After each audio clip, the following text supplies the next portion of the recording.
Skeletons of the Marital Closet by Tang. Chapter 1171. He deliberately left them some space. "Thank you," Gale said. Aurum looked at her. "You don't need to thank me, and Jenny wouldn't thank me either." He was trying to imply that no matter who she was or what her status had become, there was no need to be so formal with each other. Gale didn't dare to look at him and lowered her head slightly. Aurum brushed past her and exited. He spent the whole night in the hospital, feeling a little haggard, and the stubble on his chin had grown. The door closed softly. Gale's feet suddenly felt heavy. She couldn't take it upon herself to go to the bed. Mary didn't call her either. It was so silent until the sound of another patient sobbing could be heard in the ward. "Mrs. Yarn." Gale walked over slowly. "I brought you a bouquet of flowers." She was at a loss, not knowing how to face her biological mother. "If you address me as Mrs. Yarn, then should I call you Mrs. Wood?" Mrs. Yarn wiped the tears at the corners of her eyes. "Have a seat." How strange were they? The biological mother and daughter are calling each other so formally. Gale put the bouquet on the cabinet, arranged it neatly, and then sat down. Mary observed her every action. Her eyes were full of love and guilt. "Actually, I woke up shortly after arriving at the hospital last night," Mrs. Yarn said. "I couldn't sleep. As soon as I closed my eyes, what flashed through my mind was all the experiences you have had over the years. I've been living well. They've treated me like their own, and they haven't done me any wrong." Mrs. Yarn nodded. "When you were in the Warm family, although you didn't say how rich you were, you had no worries about food and clothing. It was a well-off family, and Wendy was an intellectual. What I regret the most is after you married into the Wood family. Everything took a turn for the worse, and everything started to change. It only takes a moment to go from heaven to hell. If I knew you were Jenny at that time, I would have risked my whole life to save you from Shawn and prevent him from sending you to a psychiatric hospital." The death of Alex Wood caused quite a stir in Sioux City. Everyone also heard about the cause of death. Therefore, when Shawn took action against the Warm family, no one pleaded for mercy, let alone helped. Everyone pretended that it was nothing to do with themselves. They knew that the Warm family deserved what they deserved, and the court has issued a verdict. The Yarn family knew it too, but all they could do was follow through. Gale replied bitterly, "Mary, there is no such thing as what-ifs in this world. You've endured so much suffering. I've been praying every day and donated to many charities. I have been kind to Natalie. I only hoped that my goodwill will reach you one day. I did not think." Mary's tears fell again. "I know. You said that all you did was to hope that after I disappeared, I could meet a good family and live a normal life," Gale said. "Being in the Warm family allowed me to have a good, happy life.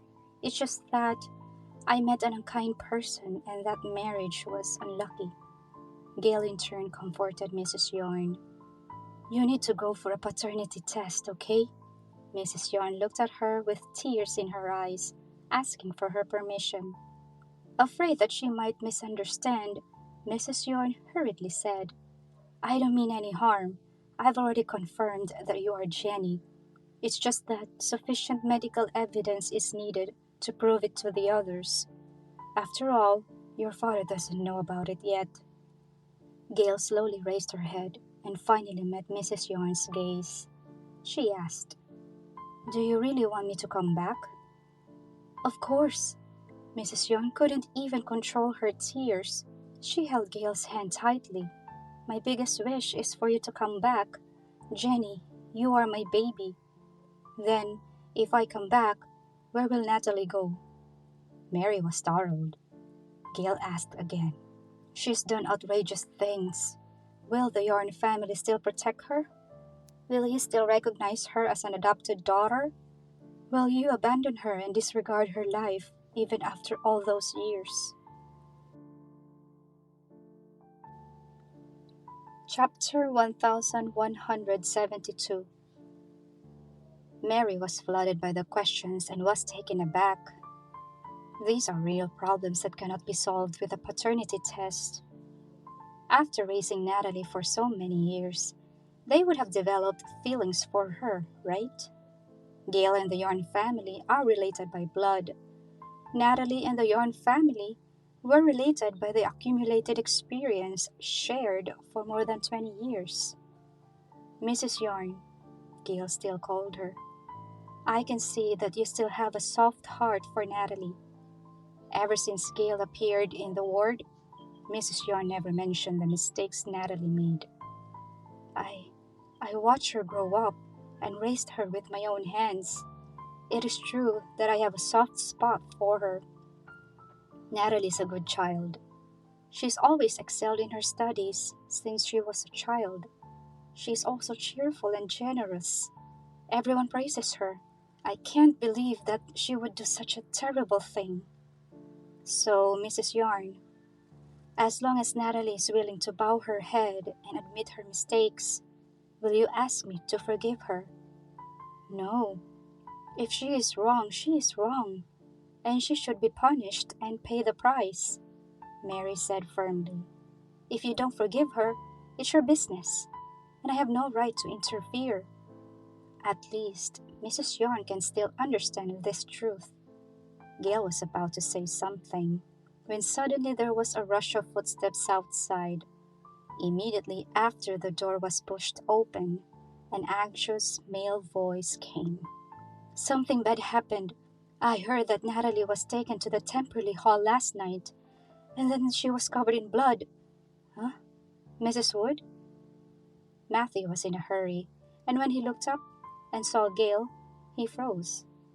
He scratched his head and smiled. Mrs. Wood, I didn't expect you to be here. Gale looked at him. It is true that Natalie came out of the Temperley Hall covered in blood. She took the broken porcelain and stabbed herself. Luckily, the injury wasn't too deep, and it shouldn't be life-threatening. This. Matthew's face was full of anxiety and sadness. Because of Natalie's matter, he has not fallen asleep for several nights in a row. He even started growing gray hair. Mrs. Wood, am I allowed to see Natalie? Matthew asked cautiously. I'll go talk to her. Maybe I can convince her to. I also really hope Miss Nicole will be able to regain consciousness as soon as possible. There are thousands of mistakes, all of which are Natalie's fault. Matthew was groveling. Mrs. Yarn knelt before her once. She did all of that for her adopted daughter, Natalie. Gale really didn't know how to reply, so she could only smile wryly. Matthew, Mary said at this time, I have something very important to tell you. There were many things to do, and the tension in the room rose. Matthew started to turn impatient. What is more important than saving Natalie now? He finally acknowledged that Gale was still here, so Matthew rephrased his sentence. Is there anything more important than saving Miss Nicole? Yes, Mrs. Yarn said. I found our biological daughter. Don't you think that is more important? If you... Huh? Matthew paused. What did you say? He looked at Mary in disbelief. Matthew looked puzzled, shocked, and there was a trace of panic. Finding one's own daughter is supposed to be something worth celebrating, so why did he look panicked? However, neither Mrs. Yarn nor Gale noticed his subtle expression. Yes, I found our daughter, Mrs. Yarn said. It's been more than 20 years. I didn't expect this day to finally come. I've been waiting for so long. It took Matthew a long time to come back to his senses, and hurriedly asked, Really? Where is she?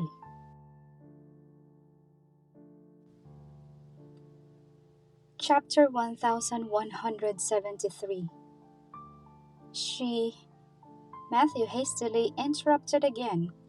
Are you sure? Don't be fooled. There are a lot of imposters nowadays. Besides, Jenny has been missing for more than 20 years. We don't even know what she looks like. How can you recognize her? Jenny has a birthmark on her body. Have you forgotten? Birthmark. Ah, yes, the birthmark. He nodded. What if the birthmark was tattooed on? How do you know it's real? What if someone deliberately used the birthmark to intrude on our family?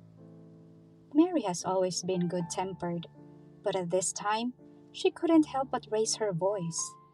The Yarn family is well known. There's no one in this city who will dare to intrude on us, now for fear of offending Shawn. Who would dare do such a thing? Matthew was silent all of a sudden, and after a while, he said in a lackluster manner, I'm worried that you will be used by others. Gale listened beside him with complicated emotions. Her biological father was reacting badly to her sudden return. How strange. However, Gale couldn't tell what was off about it. She suddenly thought it would be great if Shawn was here too. With his ingenuity and his unique vision, he would be able to pick up the subtle clues. Mary lifted the quilt and got off the hospital bed. She even walked unsteadily.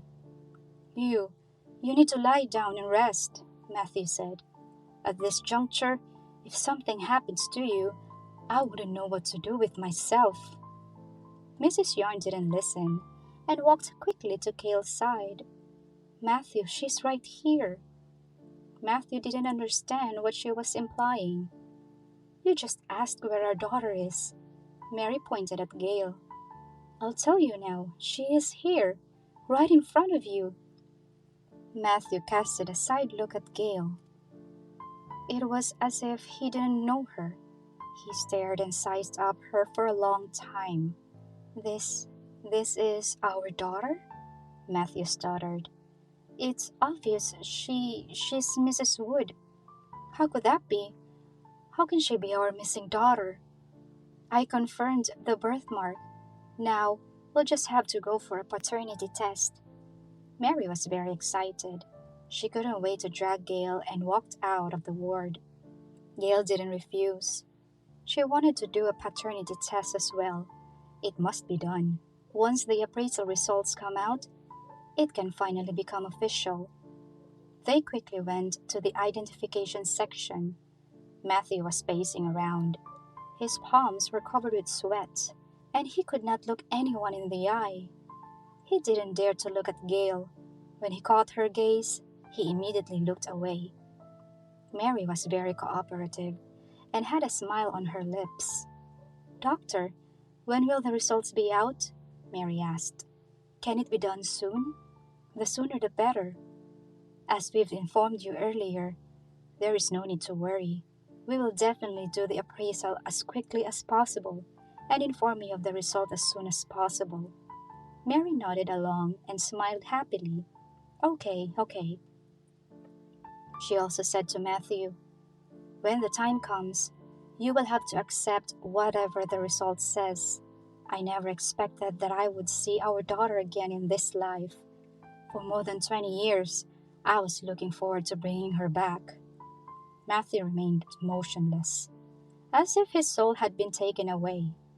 Matthew, Mrs. Yarn shouted, is there anything wrong? Oh, no, it's nothing. I'm just a little excited, Matthew said. If Mrs. Wood really is our daughter, that will be great.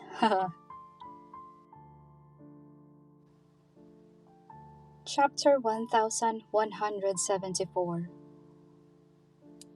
You seem distracted. Matthew waved his hand. No. As he spoke, he walked out of the waiting room. Unexpectedly, outside, Shawn had his hands behind his back with an upright position. Matthew was surprised. Mr. Wood. Shawn's eyes swept across him lightly. and finally fell on Gale. "Are the results out?" he asked. "Not yet." Gale's expression showed no joy or anger. Her hair hanging by her ears, she looked melancholy and peaceful. Mrs. Yarn said, "We're still waiting for the results. However, I don't need to wait for it to be true. I am sure that she is my daughter. She's my Jenny, who has been missing for many years." Shawn pursed his thin lips slightly. What else was there to say?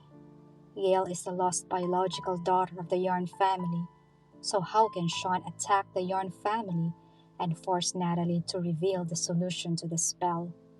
If Natalie knew that the Yarn family had found their own daughter and it was Gale, she might not be able to bear the blow. She might turn ballistic and might be even more unwilling to hand over the antidote. However, if the Yarn family didn't need to blackmail Natalie, Natalie would have nothing to fear. Things reached an impasse again. He thought of the three conditions: the poison, sex potion, and the Yarn family's bankruptcy. Those will put pressure on Natalie, and that she would have to come to a compromise. Now it seems that they were at a stalemate. "Mr. Wood," Matthew said, "I have something to ask. I hope you can promise me this one thing." Shawn raised his eyebrows slightly. What's the matter? What else does Matthew need from him? His biological daughter was finally by his side. The adopted daughter was like a demon to death. She almost brought the Yarn family to the brink of bankruptcy. Matthew had thought about it before and knows how to save the situation and keep the Yarn family. "I want to see Natalie," Matthew said. "I want to try and persuade her. Maybe I can change her mind and make her turn over a new leaf." Before, Shawn wouldn't talk to Matthew at all, let alone agree to this request. Now, however, Matthew was going to be his father-in-law. For Gale, Shawn will try his best to keep a good relationship with Matthew. "Natalie has never let go," Shawn replied. "How can you be so sure that you can get to her? Do you think talking to her will work?" "We never know." Shawn looked at Gale.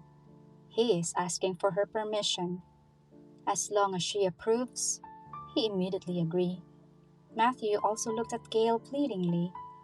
"No matter what, I've treated Natalie as my daughter for 20 years. I really can't bear to see her like this today. I'll go talk to her. I'll try to get her to come up with a way to make Miss Nicole regain her sobriety." After a pause for a few seconds, Matthew said, "Nicole will also be my granddaughter." Mary also looked at Gale. All eyes were on her alone. This situation was putting a lot of pressure to her. Ever since Matthew appeared, his word and action has been inseparable from Natalie. Especially the matter of Natalie's injury, which obviously happened only last night. The news has not been leaked, but Matthew was the first to know about it, and he was anxious and worried. It looked as if Matthew cared more about this adopted daughter compared to the sudden return of his biological daughter. "You can see her if you want." After Gale finished speaking, she quickly left. There was no reason to look back. She didn't want to be in that environment anymore. Shawn glanced at Matthew thoughtfully. Chapter 1175. "Mr. Wood, I'll give you 10 minutes." Shawn put down his words. "I hope you can persuade her successfully. Otherwise, she'll face something worse than death." Matthew said excitedly and happily, "Thank you. I will do my best." Shawn quickly caught up with Gale. His hand fell on her waist. "Are you okay?" "No." "Gale, you've always been so stubborn." She bit her lower lip lightly. Her nose was sore, and her eyes were misted. "Shawn, what do you think? Is the relationship stronger, or the emotion produced by 2 decades of companionship more worthy of nostalgia?" Hearing her question, Shawn knew that she was affected by the conversation just now.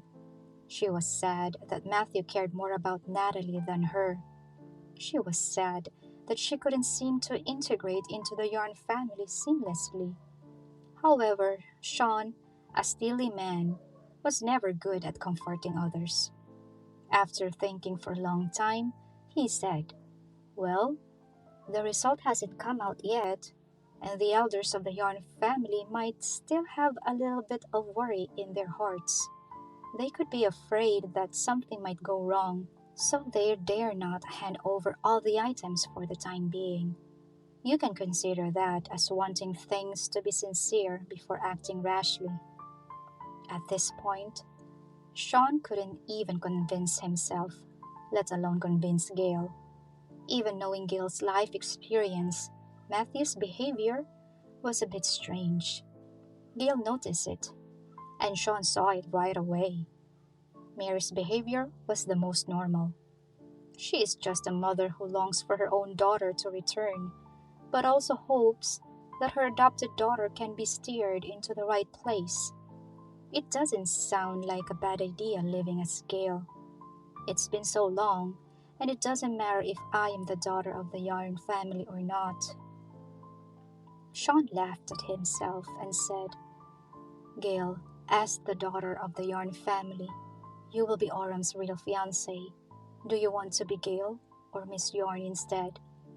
Just being able to be together with Autumn can be enough for Gale to make up her mind to return to the Yarn family. Gale replied, "Who I like, who I want to be with, who I want to spend my life with, that has nothing to do with my identity. As long as she loves Shawn enough, even if she becomes Mrs. Yarn, she will stay with Shawn and break off her engagement with Autumn. If she loves Autumn enough, even as Mrs. Wood, she will overcome all difficulties to be with Autumn." Gale held back her tears. "I need to be alone for a while. I'll take you back to your dad's house." "Okay." With that, they left the hospital without waiting for the news. Matthew watched the vehicle drift away and disappear from his sight. Right then, his expression quickly became serious. He turned around and walked out quickly. "Where are you going?" Mrs. Yarn asked. "Are you going to see Natalie?" "Yes." "I'll go with you." Matthew refused. "You will only end up crying and making people upset. Besides, you need all the rest you can get." His attitude was a bit tough and impatient. Mary didn't take it to heart either. After all, many things had happened these days, and Matthew was so caught up in it that it was normal to have a temper. At the door of Natalie's ward, several bodyguards stood on duty in turn. "I'm here to visit Natalie," Matthew said. "Mr. Wood should have informed you." The bodyguard nodded and checked Matthew's whole body. They decided that there was nothing unusual about him, so they stepped aside to get out of the way. Matthew walked inside. Behind him, he was followed by a servant. Chapter 1176. Wait. The bodyguard stopped the servant. "Mr. Wood only agreed to Mr. Yarn going in. As for her, she has to stay here." Matthew laughed along with him. "This is my servant. She's just bringing food for Natalie to nourish her body. Besides, she won't even be there for 10 minutes and will come out soon." "No." "Let it slide this once, please." Matthew took a check while talking and quietly stuffed it into the bodyguard's hand. Turns out, the bodyguard became even more stern. "You are only allowed to go in alone, and you are not allowed to bring anything or anyone else. 10 minutes, no more than that. Start the timer now." Matthew's smile slowly faded, and a look of annoyance flashed in his eyes. He waved his hand to let the servant leave. He felt distraught as he stood at the door of the ward. He was lingering and was still unwilling to just walk in casually. Just as he was racking his brains to think about how to bring a person in, a nurse came over with a tray. "It's time to change the dressing," the nurse said. "Can I go in?" The bodyguard replied, Come back in 10 minutes. Now is not the time. The nurse was about to nod when Matthew hurriedly said, "It's fine, go ahead." He acted resolutely and pulled the nurse to his side. "It's okay. You can go in and treat Natalie's wound. I'm just going to see her for a while. I'm frank and upright. There's nothing that can be heard by others." The bodyguard hesitated. Matthew had already pushed open the door of the ward to let the nurse in. "As a parent, I only want what's best for her. How can I bear to delay the time for her to take the medicine?" The bodyguard peeked in through the crack of the door. Natalie was lying in the hospital bed, motionless like a dead person. Matthew and the nurse walked towards her together. Then the door closed. "Natalie?" Matthew walked to the hospital bed and shouted hastily, "Wake up!" Natalie slowly opened her eyes, looked at the familiar person in front of her. It took a while for her to process the face. "Dad?" she said weakly. "It's you. Why are you here?" "I'm here to see you. I managed to get 10 minutes from Mr. Wood." Natalie's face turned pale. "Dad, I'm sorry. It's all my fault. I brought a horrible disaster to the Young family." As she spoke, she struggled to sit up. "But don't worry, I won't implicate you and Mom. Everything is because of me, and Autumn's attitude is very clear from the start. He wants to protect you. With him here, you will be fine and the Yarn family will not go bankrupt." "Even after all this, you're still worrying about us instead of yourself?" Natalie looked at him. "I'm the one who brought trouble to this family. Shouldn't I be blamed?" "Does it look like the problem will be solved if I kept blaming you?" "Lie down. You need to be resting," Matthew said. "The nurse needs to give you medicine." Natalie twitched the corners of her mouth. "What's the point of the medicine? It's better to just let me die. Dad, it's only in Shawn's hands that I realize that wanting to die is such a difficult thing." Matthew had a hesitant expression and finally said nothing, waiting for the nurse to come over. Natalie's wound was on her chest. The scar on her finger was bloody and bruised. It was wrapped in a piece of gauze to protect bacteria from infecting the cut. When the nurse removed the gauze, Natalie gasped in pain because the scab was sticking to it. Matthew watched from the side, feeling very distressed, and kept scolding the nurse. "Take it easy. Slow down. It's like you're trying to torture her." Tears flowed down Natalie's eyes. "Look at what you did." Matthew became even more angry. "You've made my daughter cry." The nurse was scolded so badly that she didn't know what to do for a while. "Dad, I'm not crying because it hurts. I'm crying because I feel bad." Chapter 1177. Natalie was not entirely a bad person either. She knew how big a mistake she had made and how much disaster she had brought to the Yarn family. She thought that when her father saw her, he would scold her or beg her to hand over the cure method. Unexpectedly, her father was more concerned for her well-being instead. During this period of time, Natalie suffered from the torments of poisonous hair every day, as well as the mental fear of getting stabbed in the back. She doesn't care if she lives or dies anymore. No matter how hard the punishments were, no matter how harsh the venomous words were, Natalie didn't care. She could bear it with gritted teeth. Unexpectedly, Matthew's warmth and paternal love touched her heart. "Silly girl, you are my daughter. I don't care about what you do. Who else can I care about?" Matthew replied. "Stop talking. Let the nurse change your gauze. Time is running out." He only has 10 minutes. He could not afford to waste time. Natalie gritted her teeth. Her forehead was covered with beads of sweat, and she lay quietly. "Okay." The nurse withdrew her hand and breathed a sigh of relief. "The gauze has been changed." After speaking, the nurse put the tools back on the tray and was ready to turn around and leave. She didn't want to stay in this ward for another second.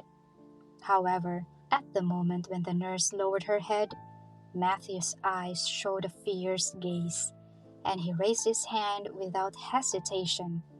He slammed it heavily on the back of the nurse's neck. The nurse's body fell limply, and she fainted. Natalie was taken aback for a moment. Looking at the incident in front of her, she didn't react at all. "Dad?" She was puzzled.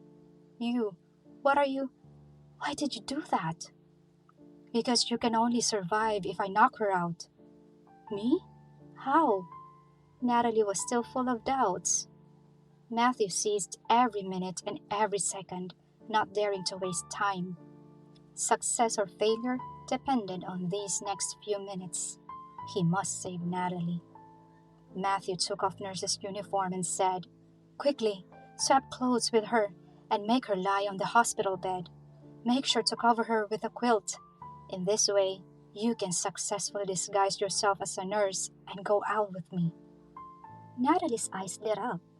"Quick," Matthew urged. "There's no time. Help me." "Okay." With a potential sense of freedom, Natalie was full of energy and quickly got up from the hospital bed. She changed into a nurse's uniform and wore the nurse's cap. She was dressed exactly like the nurse from top to bottom. Even socks were changed. Then, she helped the nurse to the hospital bed and changed into her clothes. She looked exactly like the nurse once the swap was over. Matthew showed a long-lost happy smile. "Okay, just follow my lead.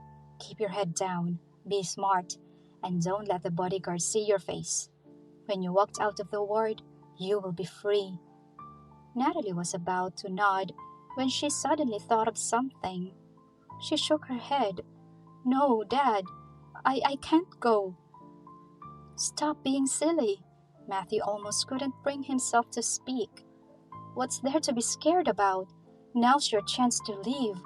Do you really want to be in Shawn's hands for the rest of your life and suffer all kinds of humiliation? Do you want to succumb to that torture for the rest of your life?" Chapter 1178. "Dad, what if Shawn finds out I'm missing? What if he takes his anger out on the Yarn family?" "Didn't you just say that Aurum is here?" Natalie shook her head. "Aurum can protect you and Mom, but he can't protect me. Things will get worse if I try to escape now." "Don't worry." Matthew was full of confidence. "The Yarn family will be fine." The reason why he dared to do this was because of Gale. Gale is now his biological daughter. There is no way that Shawn would attack Gale's family and kill his father-in-law and mother-in-law, right? Impossible. Now that Gale turned into his trump card, Matthew is now not afraid of anything. The main point is to save Natalie first. "There is no need to think about it," Matthew said.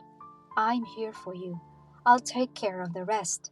As for the poison on your body, I will also find a way to save you. Bear with it for now and follow me. I'll find the antidote for you." Natalie gritted her teeth. Although she has already accepted her death, the taste of freedom was right in front of her. There was no way she would miss out on this chance. "Okay," she nodded. "But if anything happens, you must protect yourself first." "Yes, your mother and I will be fine, and the Yarn family will not go down that easily." Natalie fell to her knees with a plop. "Dad, I am just your adopted daughter and have no blood ties with you, but you're willing to take the risk for me. There is no repayment for the kindness that you are giving me. I can only repay you with whatever you want for the rest of my life." Matthew hurriedly stopped her with tears in his eyes. "Natalie, once you escape, in the future, we might never cross paths ever again. You have to take good care of yourself." "What do you mean?" Matthew looked at her. "What I want to tell you is, Natalie, you are my biological daughter and have always been. Natalie was shocked. She couldn't believe what she heard. Is actually the biological daughter of the Yarn family? How? What is the meaning of all this? Natalie has always been aware of her background. How is that true? Dad, does that mean you? It's a long story, and I don't have time to talk to you now, Matthew sighed. Anyway, please remember, you are my biological daughter. We are related by blood. You are not an adopted daughter. Do you understand? Natalie was still immersed in shock and hadn't recovered from it. This news was too shocking for her. I'm also worried that I might never see you again, so I needed to tell you this, Matthew said. Otherwise, you would never know. Natalie, you need to live well. Matthew held her hand. His eyes were full of concern. Natalie was stunned for a long time before muttering, So, Dad, I was supposed to marry Aram and become his wife, right? Am I the daughter of the Yarn family? Matthew's expression was a bit perplexed. Suddenly, there was a knock on the door. Visiting time is over. Matthew quickly pulled down Natalie's nurse's cap, checking if there were any flaws on her body. Natalie, promise me you will take care of yourself. Dad. A minute later, the door of the ward opened. Matthew came out. The nurse followed, head down, carrying a tray. The bodyguard didn't pay attention to the two of them at all, but glanced into the ward. There was a person lying on the hospital bed, motionless, with disheveled hair. Only half of her face was vaguely visible. The bodyguard assumed that it was Natalie and didn't think much about it. Natalie has been very quiet since entering the ward and never got out of bed. The bodyguard was relieved, and when he turned his head again, Matthew and the nurse had already gone far away. Their figures disappeared at the corner of the corridor. The door of the ward was closed again. Chapter 1179. In Peter's villa. Mommy, do you want some milk? Would you like an apple, Mommy? Let's watch some television together. Shall we go for a walk? It's cool outside. Gale sat cross-legged on the sofa, and Joshua ran over every now and then, pestering her. That was his way to show he cared about her. However, every time the answer Joshua got was a no. In the end, Joshua followed her example and sat cross-legged beside her. Mommy, you're in a bad mood, Joshua said. You can complain to me. I can be your secret keeper. I'm fine. Let's talk about it. I won't tell anyone. I promise. Unless... He tilted his head. If it's a girl talk, I don't want to know.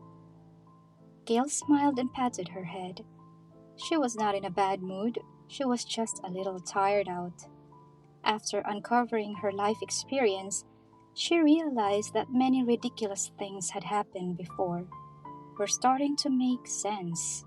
For example, the first time Aram saw her, he fell in love with her right away.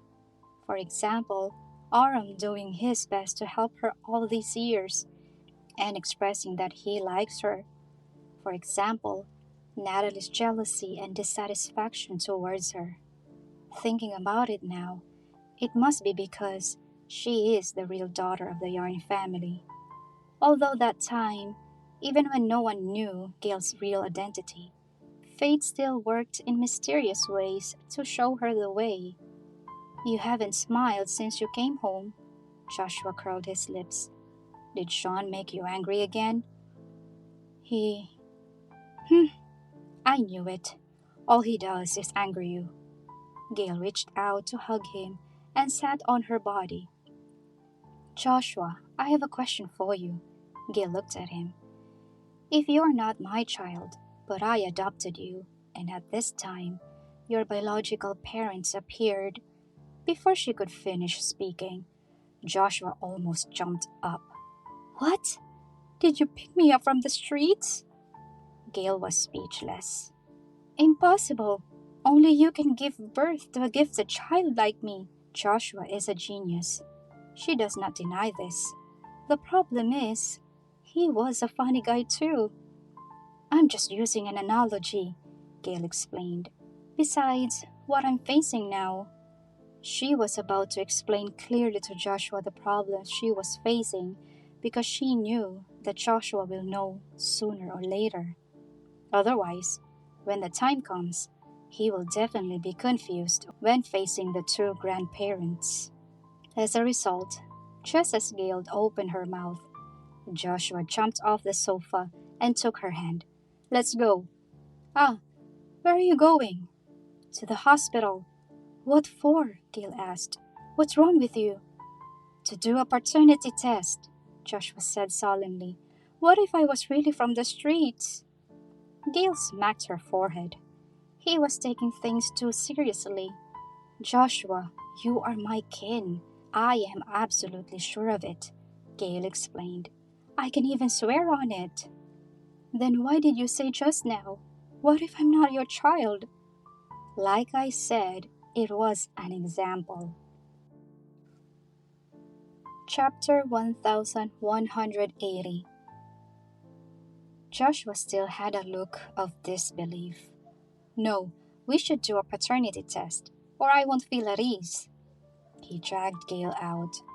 Gale didn't know how to react. I won't go. 2 paternity tests in a day? Joshua, I can assure you that you are my own. You are the elder brother. You were born a few minutes earlier than Nicole. You really don't need to do a paternity test, Gale said. No, this needs to be done. Joshua was being very serious.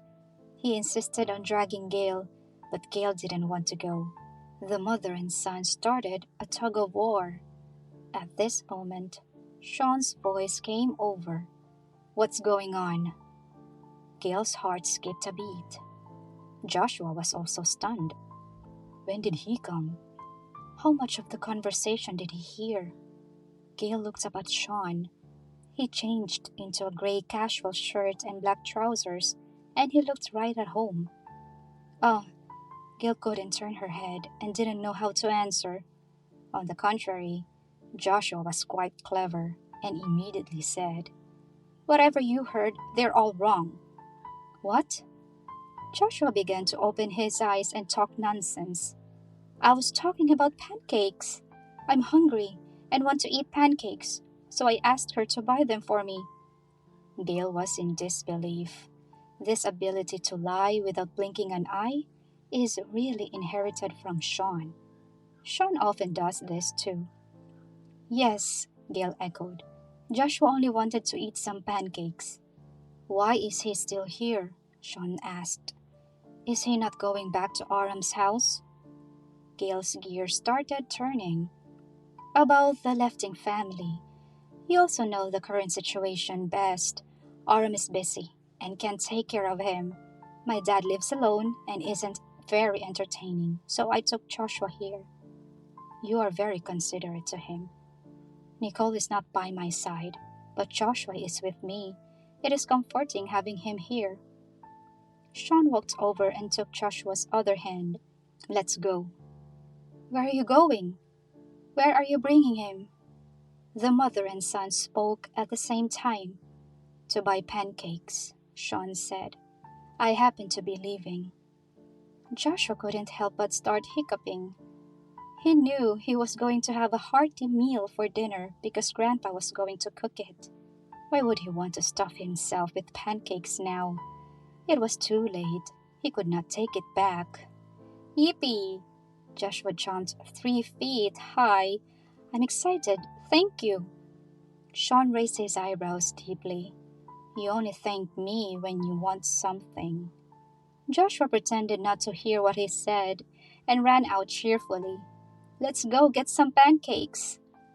The corner of Gale's mouth twitched. He should be hired as an actor one day. Why do you spoil him so much? Gale looked at Shawn. It's getting late. Where are you going to find pancakes? It was past 10. This is a villa area. It wasn't a commercial area. They would have to drive for half an hour to find food. I'm not spoiling him, Shawn replied. I just want to take this opportunity to spend more time with you.